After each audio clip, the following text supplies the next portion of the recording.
On va parler des aliments autorisés et des aliments interdits. Alors aujourd'hui, on va surtout parler des aliments autorisés parce que c'est une vraie problématique de compréhension de l'alimentation cétogène et globalement de toutes les alimentations à teneur réduite en glucides. Je vais vous remontrer l'écran où j'ai donc la fameuse liste. Alors cette liste, vous la retrouverez, hop, elle est là. Cette liste, vous la retrouverez dans les modules, je l'ai remise dans les modules. Si vous êtes abonné à ma newsletter, vous l'avez certainement déjà reçue. Elle comporte des aliments autorisés, des aliments interdits. Globalement, cette liste, c'est une liste informative. C'est une liste qui vous permet d'avoir une idée, une vision des aliments qui sont délétères en matière d'alimentation réduite en glucides et c'est surtout une façon de vous dire attention, tout ce qui est céréales c'est interdit, attention, tout ce qui est sucre, sucrerie c'est interdit, etc. Malheureusement, on a aussi beaucoup été éduqués en matière d'alimentation et de régime. Je parle surtout de régime. On a surtout été éduqués avec des préceptes du genre oui alors ça et ça avec modération et ça à volonté. Et dans le ça à volonté, on a souvent mis les légumes, or ce n'est pas vrai. Oui, le chat a soif, oui, elle boit dans le lavabo.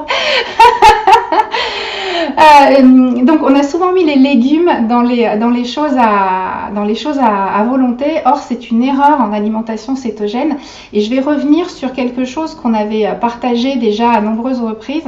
Je vais revenir sur l'idée de proportion et de ce qui devrait composer une alimentation cétogène. Vous allez voir, hop, bougez pas, je change d'écran, il est là.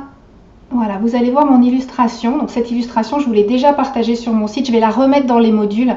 Mais globalement, il faut bien comprendre que l'alimentation cétogène, c'est pas juste un puzzle avec des macros. C'est vraiment une répartition des aliments de base. Et il faut être capable de revenir à ces bases-là, pas forcément s'acharner à vouloir faire rentrer ces macros dans des puzzles en mangeant un peu plus de ceci ou un peu plus de cela. La base d'une alimentation réduite en glucides ou à la rigueur de toutes les alimentations, ça devrait être une belle portion de protéines. Et quand je dis protéines, vous savez que moi je parle de viande, je parle de chair d'animal, je ne parle pas de charcuterie, de saucisses. Le fromage pour moi contient des protéines, mais ça n'est pas une source primaire de protéines. La source primaire de protéines dans vos repas, il faudrait vraiment que ce soit, et je sais que vous n'aimez pas trop ce terme, surtout quand il y a des gens à tendance végétarienne dans le groupe, c'est toujours compliqué, mais il faudrait que ce soit un morceau d'animal mort. Un morceau d'animal mort parce que ça illustre bien le fait que c'est vous qui avez prélevé ce morceau d'animal sur l'animal. On ne peut pas couper un morceau de saucisson directement du cochon. C'est pas possible. Ça a forcément été transformé. Or, ce qu'il faudrait manger, c'est la viande telle qu'elle vient directement de l'animal sans aucune transformation. Donc on est plutôt sur des steaks, sur des côtes de porc, des côtes de veau, des côtes de bœuf, du blanc de poulet, du rôti de dinde, de l'animal, un morceau de chair, parce qu'il y a cette notion de mastication qui va concourir à la satiété, parce qu'il y a aussi tous les bons nutriments qui sont dans la viande. Donc c'est vraiment important de manger de la vraie viande. Les aliments autorisés primaires, ce sont des légumes et c'est une petite portion, ça n'est en aucun cas à volonté parce que les légumes, c'est une source de glucides et si vous mangez beaucoup plus de légumes que ce que vous mangez de viande, vous n'aurez pas le fameux ratio cétogène dont on a déjà parlé, je crois, dans le premier ou le deuxième live et que je vous invite à revoir. Le ratio cétogène, c'est important, c'est respecter une proportion, beaucoup de viande, un peu de légumes, un peu de gras. Donc ces légumes, c'est une petite portion, mais ils sont importants, c'est-à-dire que ça fait partie des éléments primaires de l'alimentation cétogène. Pourquoi? Parce que dedans, il y a des nutriments, il y a des fibres, il y a plein de bonnes choses que vous ne trouverez pas si vous remplacez les glucides des légumes par des glucides d'autres choses, et on y viendra tout à l'heure sur les aliments à volonté. Les aliments autorisés. Et donc la troisième partie qui doit composer votre repas cétogène ou repas low carb ou peu importe, puisque vous aurez compris que low carb, cétogène, c'est juste une question de proportion au final, c'est du gras. Et moi je classe les amandes, les noix, les fromages, les avocats dans les sources de gras. Et cette portion de gras, elle ne peut pas être infinie, contrairement à beaucoup de croyances en alimentation cétogène qui disent non mais le gras c'est à volonté, c'est à satiété, etc.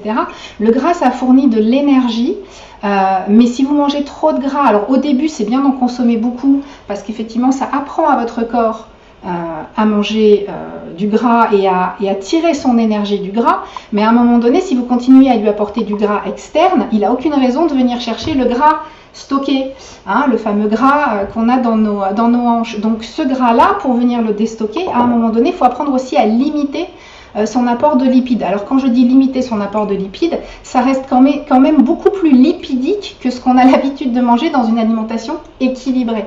Mais pour avoir une idée visuelle, votre apport de lipides, fromage, avocat, lardon, lard, crème, beurre, huile, ça ne devrait pas dépasser la taille de votre quart d'assiette. C'est-à-dire que tout le gras que vous allez manger dans un repas, vous allez le manger dans cette répartition-là. Si vous mettez beaucoup de crème sur vos épinards, vous mangez une toute petite portion de fromage, voire vous essayez d'équilibrer plutôt avec des lipides d'origine végétale comme les noix et les amandes.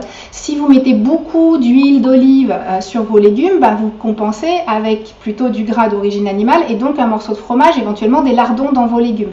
Mais c'est vraiment important de garder en tête que ces 3 aliments doivent être la base de toute votre alimentation. C'est un peu le minimum vital, c'est-à-dire que si vous n'avez pas fait ça, vous ne pouvez pas vous autoriser 2 poignées d'amandes en plus dans la journée ou faire un plateau de fromage le soir, etc. Vos repas principaux doivent vraiment garder cette idée de proportion et c'est pour ça que je dis oui, c'est autorisé, mais non, c'est pas à volonté. Ça vient en plus, typiquement, on en parlera après, le pain, le dessert céto, c'est un petit plaisir en plus, mais on ne se le permet que si on a bien fait ses devoirs sur la composition des aliments primaires de son alimentation.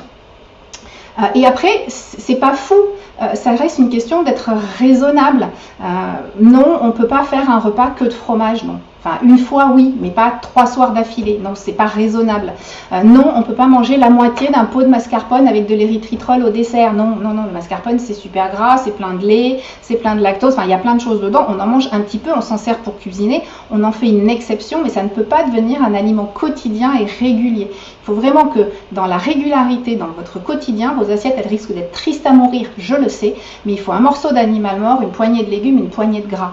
Peu importe la taille du moment que vous respectez les proportions, si vous avez un gros morceau d'animal, vous pouvez avoir un peu plus de légumes et un peu plus de gras, mais il faut vraiment garder cette proportion-là et éviter de faire des repas juste fromage ou juste dessert parce que vous avez envie d'un dessert et que vous ne voulez pas manger le reste.